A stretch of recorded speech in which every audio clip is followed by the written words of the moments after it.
आज डीएनए में सबसे पहले हम गुजरात के तट से टकराने के लिए तेजी से आगे बढ़ते साइक्लोन यानी कि चक्रवाती तूफान का ट्रेलर आपको दिखाने वाले हैं। इस तूफान का नाम है बिपरजॉय, जिसका मतलब होता है आपदा या विपत्ति। और यह आपदा गुजरात के तट से टकराने वाली है। अरब सागर में उठे इस चक्रवाती तूफान ने खतरनाक रूप ले लिया है, जिसके 15 जून तक कच्छ और सौराष्ट्र तक तट पर पहुंचने की पूरी संभावना है, जिसकी चेतावनी देते हुए मौसम विभाग ने गुजरात में येलो अलर्ट भी जारी कर दिया है। क्योंकि जब ये तूफान तट से टकराएगा तो 150 किलोमीटर प्रति घंटा की रफ्तार से हवाएं चलेंगी, जिसका ट्रेलर आप अपनी टीवी स्क्रीन पर भी देख रहे हैं। गुजरात के तटों पर तेज हवाएं और समंदर की ऊंची ऊंची लहरें बता रही है कि जब 15 जून को बिपरजॉय तूफान तट से टकराएगा तो कितना ताकतवर हो सकता है। मौसम विभाग ने यह अनुमान जताया है कि बिपरजॉय का सबसे ज्यादा असर गुजरात के तटीय इलाकों में ही देखने को मिलेगा। और मौसम विभाग के मुताबिक 13 से 15 जून के बीच भारी बारिश होने और 150 किलोमीटर प्रति घंटा की रफ्तार तक हवा बहने से कच्छ, जामनगर, मोरबी, गिर, सोमनाथ, पोरबंदर और देवभूमि द्वारका जिलों के तटीय इलाकों में बिपरजॉय सबसे ज्यादा तूफान मचाने वाला है। गुजरात के अलावा बिपरजॉय का सबसे ज्यादा असर पाकिस्तान के कराची तट पर भी होगा। गुजरात के अलावा बिपरजॉय तूफान का असर किसी और राज्य के तटीय इलाकों में ज्यादा नहीं पड़ने की संभावना है, लेकिन कर्नाटक, गोवा, केरल और महाराष्ट्र में तेज हवाएं और बारिश होने की भविष्यवाणी मौसम विभाग ने की है, जहां अभी से ही मौसम चेंज हो चुका है। मुंबई में भी समंदर में तेज लहरें उठ रही हैं और हवा की रफ्तार भी नॉर्मल से ज्यादा है, यानी सामान्य से ज्यादा तेज हवाएं चल रही हैं।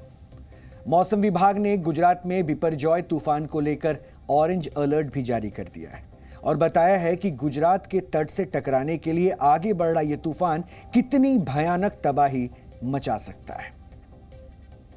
ये जो विंड स्पीड है 125 से 135 किलोमीटर प्रति घंटा और गश्तने से 150 किलोमीटर प्रति घंटा, ये विंड स्पीड में लार्ज स्केल डैमेज हो सकता है।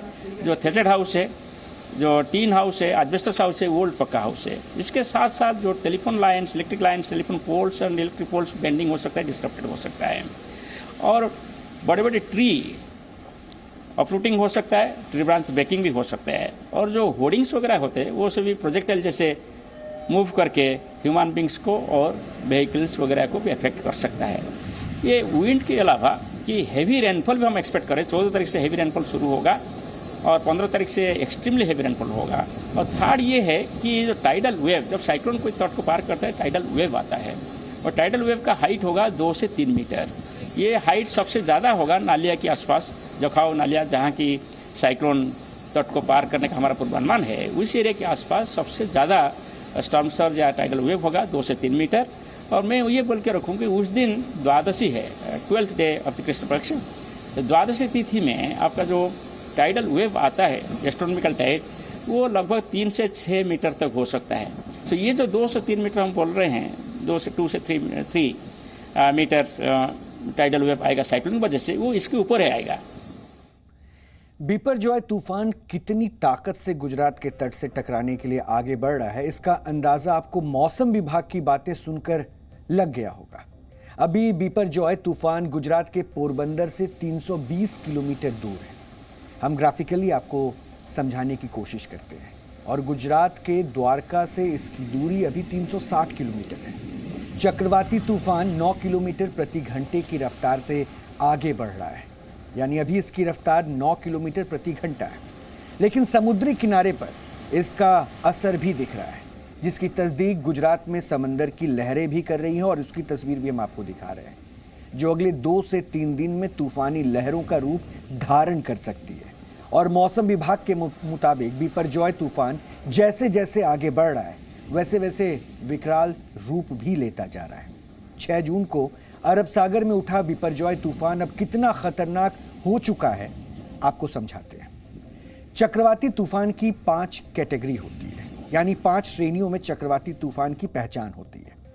ये बहुत काम की बात है, इसलिए इसे हम आपको बताना चाहते हैं। साइक्लोनिक स्ट्रॉम यानी कि सामान्य चक्रवाती तूफान, जिसमें हवा की रफ्तार 63 से 87 किलोमीटर प्रति घंटा होती है। इसके अलावा सीवियर साइक्लोनिक स्ट्रॉम यानी गंभीर चक्रवाती तूफान, जिसमें हवाओं की रफ्तार बढ़कर 87 से 116 किलोमीटर प्रति घंटे तक हो जाती है।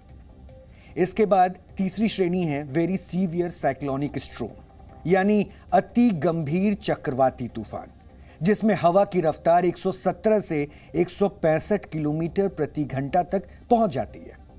चौथी श्रेणी होती है एक्सट्रीमली सीवियर साइक्लोनिक स्ट्रॉम यानी कि बेहद गंभीर चक्रवाती तूफान, जिसमें हवा की रफ्तार 166 से 220 किलोमीटर प्रति घंटा तक पहुंच जाती है।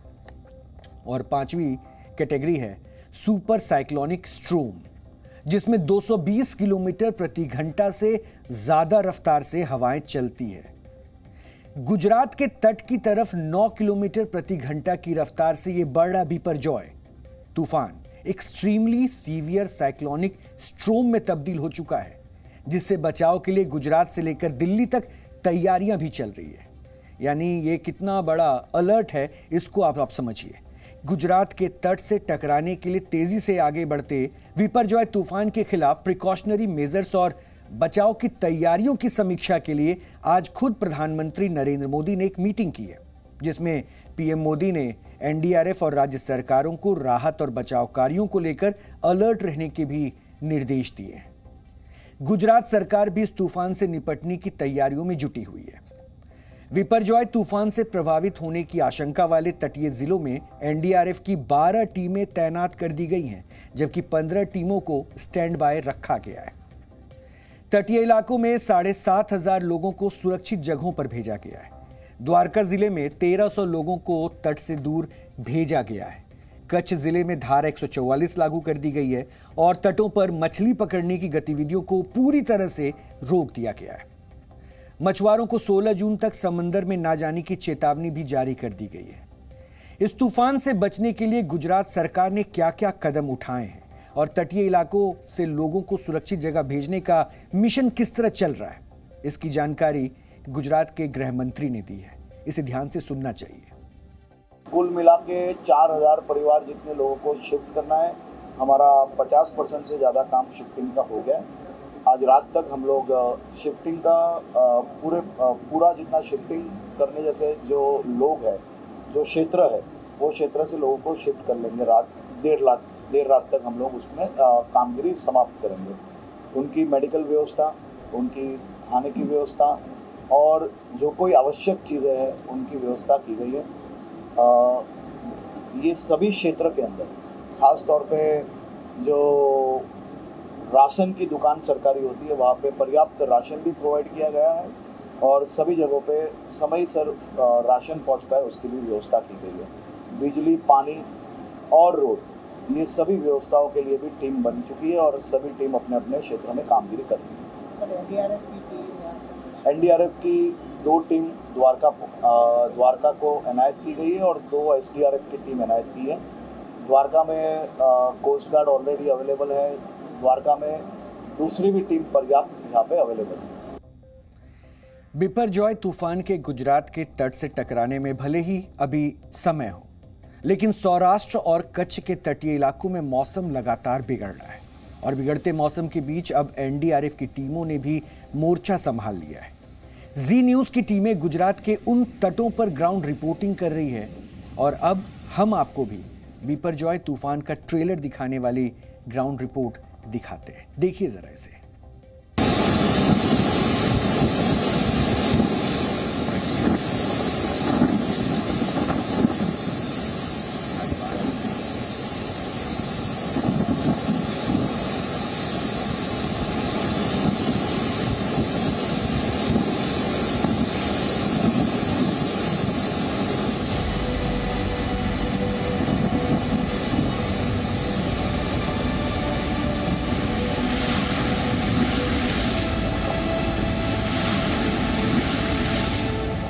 चक्रवात बिपरजॉय जो गुजरात की तरफ बहुत ही खतरनाक ढंग से आगे बढ़ रहा है।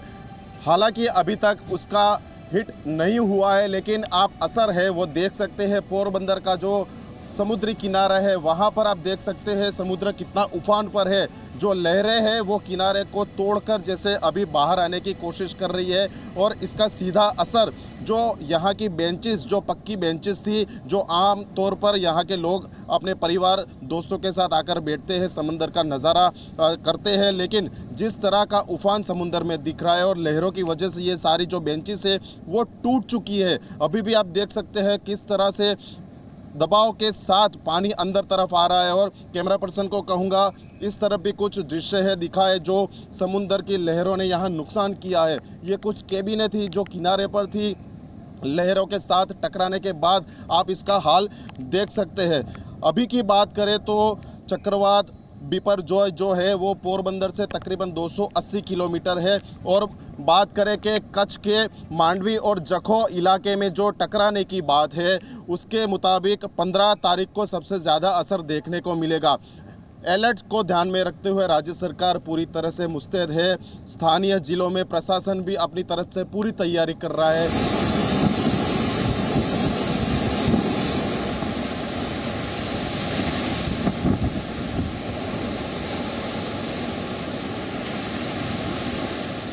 यहाँ पर देखिए ये जो तस्वीर है ये साफ बयां करती है कि पूरी तैयारी यहाँ पर प्रशासन लगातार कर रहा है ताकि यहाँ पर जो सैलानी आते थे वो बिल्कुल ना आए। ये बोटें आप देख सकते हैं पूरी तरह से यहाँ पर खाली पड़ी हैं। इन बोटों को किनारे पर लाकर जो है खड़ा किया गया है ताकि ये बोट अंदर ना जाए। जाहिर सी बात है सैलानी इस बोट में यहाँ पर घूमते हैं। पूरी तरह से आसपास की दुकानों को बंद करा दिया गया है। मैं दाहिनी तरफ दिखाऊंगा, ये दुकानें यहाँ पर पूरी तरह से बंद हैं, सन्नाटा सा फैला हुआ है। आमतौर पर यहाँ पर बहुत ज़्यादा भीड़ होती है, लोगों की चहल पहल बहुत ज़्यादा होती है, लेकिन प्रशासन ने मुस्तैदी दिखाई है और पिछले 2 दिन से लगातार यहाँ पर प्रशासन नज़र बनाए हुए है ताकि यहाँ पर भीड़ इकट्ठा ना हो। मेरे साथ कुछ लोग हैं, इनसे बातचीत करेंगे। ये बताइए कि आप लोग बोट चलाते हैं यहाँ? जी हाँ, हम बोट चलाते हैं। क्या कहा गया है प्रशासन की तरफ से आप लोग को? प्रशासन से यह कहा गया है कि 15-16 तारीख तक ये पानी का करंट बहुत ज़्यादा है तो आप बोट मत चलाओ। और 15-16 तो वो जो आ रहा है बहुत तूफान, हाँ, उससे थोड़ा बचने के लिए यहाँ के लोगों को शिफ्ट भी किया गया, जो मछुआरे थे उनको आसपास में कहीं शिफ्ट किया गया? जी जी, वो बगल वाला जो स्कूल होता है ना, जो हाई फाई जो स्कूल जो पक्का वाला बंद काम, वहाँ पे उन मछुआरों को और पूरा केबिन ये दुकान वाले थे उन्हीं को भी वहाँ स्कूल पे शिफ्ट कर दिया है। और जो बाकी दुकानदार थे उन्हें क्या कहा गया, उनके बारे में कुछ जानकारी आप लोग? हाँ, उनको भी कहा गया है कि करंट पानी का ज़्यादा है, पब्लिक कम आर जाहिर करे, इसलिए थोड़ा सा आप 5-6 दिन थोड़ा बंद कर दीजिए। बंद करने के लिए देखिए मैं आपको तस्वीर दिखाता हूँ। द्वारकाधीश मंदिर का जो झंडा है वो बदला जा रहा है और उसके मंदिर के ठीक सामने का जो परिसर है जहाँ पर बहुत ज़्यादा भीड़ होती है, लोग सैलानी और दर्शनार्थी जो आते हैं वो यहाँ पर मौजूद होते हैं, उन सभी को यहाँ से हटने के लिए कहा गया है। सोमनाथ की अगर बात की जाए तो बिपरजॉय अभी यहाँ से लगभग 375 किलोमीटर की दूरी पर है। पोरबंदर से फिलहाल सबसे नजदीक बिपरजॉय जो है वो दरिया के अंदर की तरफ बताया जा रहा है। 325 किलोमीटर का अंतर अभी पोरबंदर के जो दरियाई इलाके हैं वहाँ से है। पर आज सुबह जिस प्रकार की अपडेट मिल रही है, मांडवी का जो दरियाई इलाका है खास करके ये कच्छ की तरफ आया हुआ है और वहाँ से कराची की तरफ ये जो बिपरजॉय जो तूफान है वो सीधे तौर से टकरा सकता है, इस प्रकार की शक्यताएं फिलहाल हवामान विभाग की तरफ से कही जा रही है। पर अगर सरकार की तरफ से बात की जाए तो लगातार मॉनिटरिंग की जा रही है और खास करके महाराष्ट्र से एनडीआरएफ की 2 और टीम जो है वो रिजर्व रखी गई है। गुजरात की अगर बात की जाए तो कच्छ, जामनगर, द्वारका के अंदर एसडीआरएफ और एनडीआरएफ की 2 टीम जो है वो डेप्यूट की गई हैं। जामनगर और कच्छ में भी एनडीआरएफ की टीम डेप्यूट है। इसके अलावा गिर सोमनाथ, जूनागढ़, मोरबी, पोरबंदर में भी एसडीआरएफ और एनडीआरएफ की एक जो टीम है वो डिप्लॉय की गई है। राजकोट की भी बात की जाए तो एक एनडीआरएफ की टीम जो है वो रिजर्व रखी गई है। महाराष्ट्र से जो 2 टीम बुलाई गई हैं उनका भी डिप्लॉयमेंट बहुत ही जल्द किया जाएगा। बिपरजॉय तूफान की स्थिति अक्सर दक्षिण गुजरात के तटीय विस्तार में देखने मिल रही है। तेज हवा फिर से यहाँ पे शुरू हो गई है। कहीं ना कहीं जिस तरह तूफान गुजरात के नजदीक आ रहा है उसके चलते सीधी असर दक्षिण गुजरात के तटीय विस्तार में यहाँ पे दिखने मिल रही है। जिस तरह हवा का रुख फास्ट हो रहा है, उसके चलते आप देख रहे हो दरियाई तट विस्तार में अलर्ट भी दिया गया है। कलेक्टर ने यहाँ पे जो सुवाली का जो दरिया है और डुमस का जो दरिया है वो 3 दिन के लिए बंद कर दिया गया है। कोई भी सैलानी तटीय विस्तार में नहीं दाखिल हो, उसके चलते पुलिस का यहाँ पे बंदोबस्त भी लगा रखा है। साथ ही में मैं आपको दिखाना चाहता हूँ, अभी तक ये जो समुद्र था वो शांत दिखने मिल रहा था, लेकिन जिस तरह हवा का रुख बदल रहा है, जिस तरह यहाँ पे हवा तेज शुरू हो गई है, उसके चलते जो समुद्र की जो लहरें हैं वहाँ पे आप देख सकते हो अभी तक 2 से 3 फीट जितनी लहरें यहाँ पे दिखाई दे रही थी, लेकिन जिस तरह यहाँ पे हवा की रुख तेज हुई है उसके चलते 8 से 10 फीट जितनी लहरें यहाँ पे दिखाई दे रही है।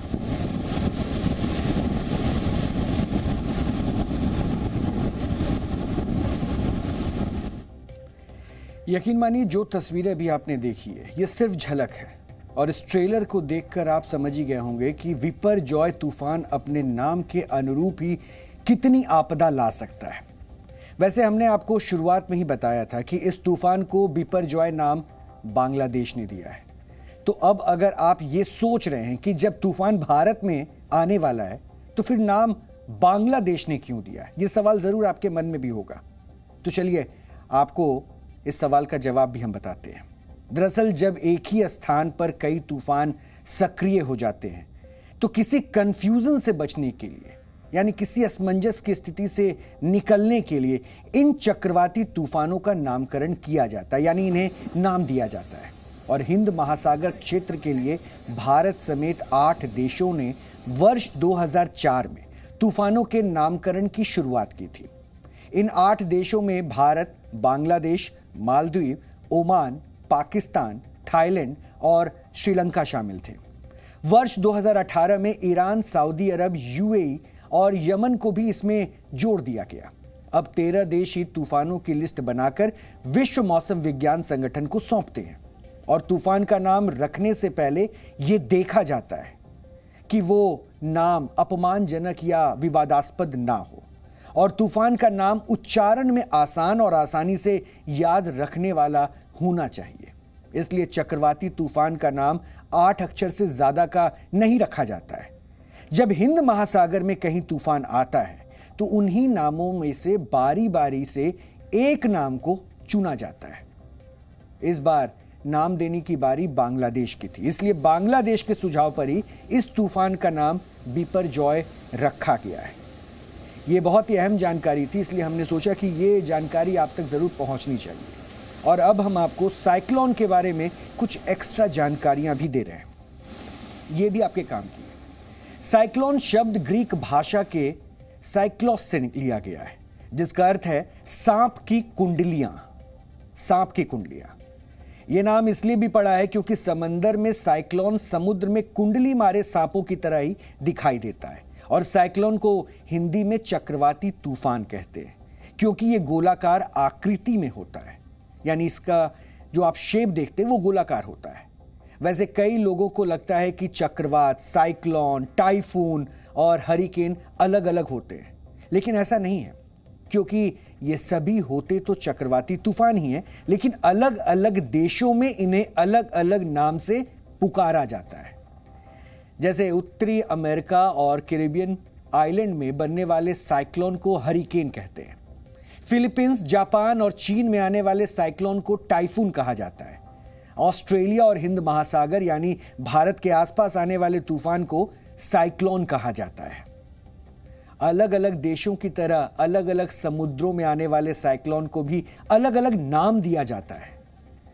अटलांटिक और उत्तर पश्चिमी महासागरों में बनने वाले साइक्लोन को हरिकेन कहते हैं, ये हरिकेन कहलाते हैं। उत्तर पश्चिम प्रशांत महासागर में बनने वाले साइक्लोन टाइफून कहलाते हैं।